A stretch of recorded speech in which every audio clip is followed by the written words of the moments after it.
Vendo uma série de opiniões, de pensamentos e de linhas de interpretação do conflito lá no Oriente Médio, envolvendo Palestina e Israel. E praticamente todos são muito superficiais, não fazem uma reflexão aguda histórica. Falta disposição e falta também instrumental das pessoas.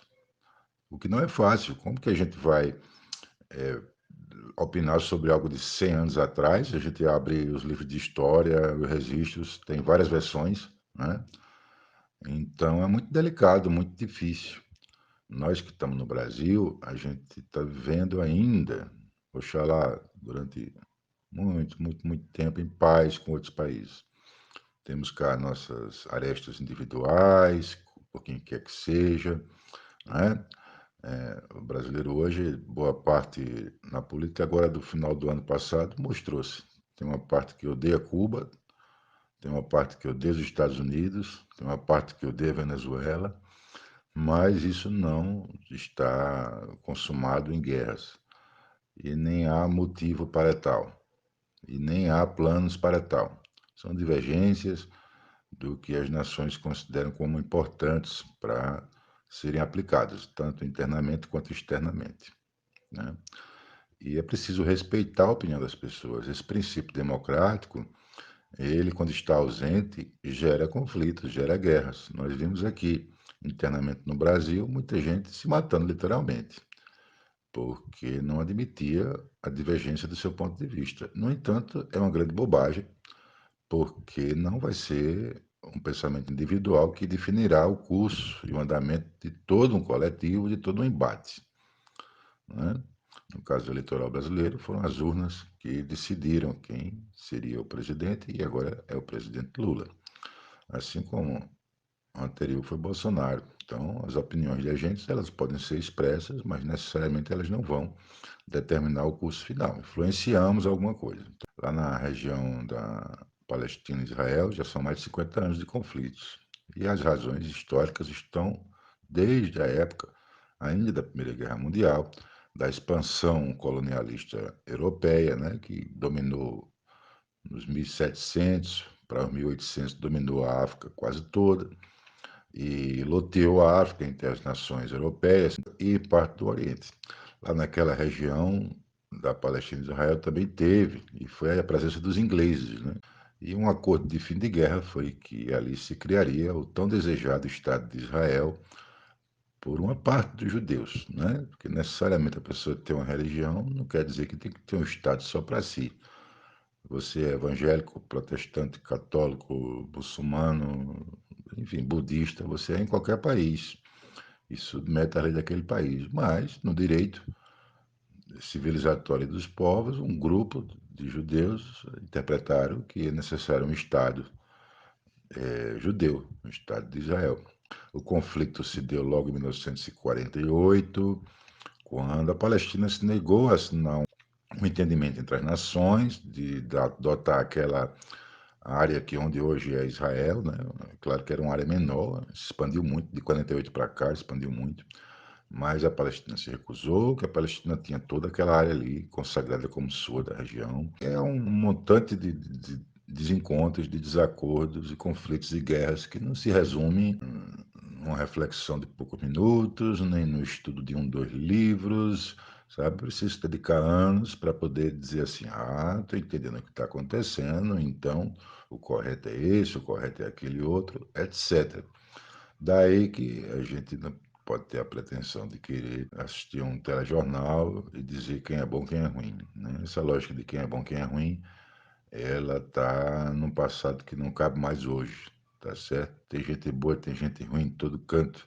Só para citar um exemplo, os israelitas, que estão sofrendo muito também, né? Porque não tem sossego, toda hora cai míssil lá, atiradores na rua, as pessoas perderam parentes, os filhos tendo que ir para a guerra, né?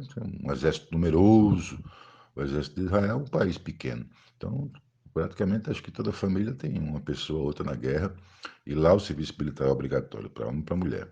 Então, está todo mundo na guerra. Jovem na guerra, ninguém sabe se volta, aquele sofrimento. E a maioria dos israelitas, mostrou agora a pesquisa, não aprova o primeiro-ministro. tá certo? Boa parte dos israelitas culpam o Benjamin Netanyahu pelos ataques. Não que ele planejou os ataques, mas ele tinha o poder de fazer a guarda, né? Quando acontece um infortúnio, uma situação trágica, claro que a ação motivadora é do grupo odioso, do grupo que estava fazendo a maldade, mas cadê a defesa? Cadê a defesa do povo? Um exército superpoderoso. Não tinha. Não tinha soldados suficientes. Serviço de inteligência funcionou? A gente não sabe. Só o tempo vai dizer, né? Dirá o tempo futuro.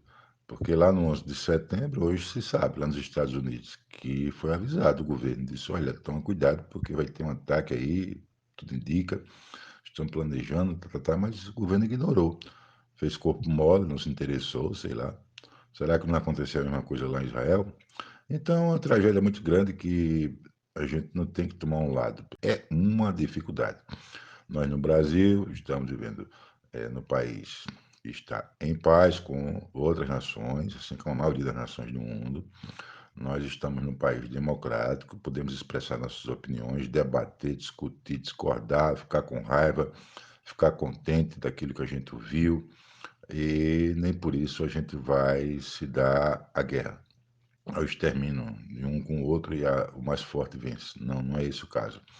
Daí que uma boa sugestão que eu estou seguindo é que a gente promova a paz, que é o que temos. Nós temos paz em abundância com outras nações, tá certo? Então a gente pode promover isso. Talvez seja a melhor forma da gente interagir com um movimento difícil que está acontecendo no mundo, da guerra lá na região, e claro, sem abandonar as nossas ideias antigas que a gente defende, né? Muita gente defende que o Estado de Israel ele precisa existir com todo o respeito de todas as nações em volta, porque muitas nações não aceitam ainda o Estado de Israel. Outras pessoas defendem que não cabe o Estado de Israel. Eu acho que é irreversível, não tem mais volta. O Estado de Israel tem que ficar lá, não tem mais volta. Mas o Estado da Palestina precisa ser reconhecido, etc. Existe uma série de situações específicas que vão do foro de cada um. Mas, de um modo geral, a gente tem como promover a paz, sim, porque temos a paz aqui conosco, entre as nações. Nenhum estrangeiro aqui é hostilizado por ser dessa ou daquela outra nação. Se assim for, você está cometendo crime imediatamente por xenofobia, deve ser denunciado e deve ir à autoridade policial prestar esclarecimento e responder inquérito, né? Então, temos paz a levar ao mundo, temos harmonia, inclusive. O povo brasileiro tem a capacidade de unir, juntar, potencializar as divergências que podem ser mundo afora conflito, para nós é uma soma. A gente, quando vê um diferente da colar com um diferente da gente, são coisas bem estranhas, diferentes, a gente não arenga, a gente cria algo novo. O Brasil todo é isso. O Brasil é uma grande coxa de retalho de várias culturas. E tem judeu, tem árabe, tem hindu, tem espanhol, português, alemão, francês, italiano, africano do norte, africano do centro, do sul, indígena, tudo junto e misturado. É o Brasil. E aí a gente cria coisas novas a partir das diferenças, das divergências, que não nos é motivo de guerra. Pelo contrário, é motivo de confraternização. Então, deixo essa reflexão aqui, quem paciência tem que estar ouvindo, sugerido isso. Vamos promover o que a gente tem de melhor, a paz.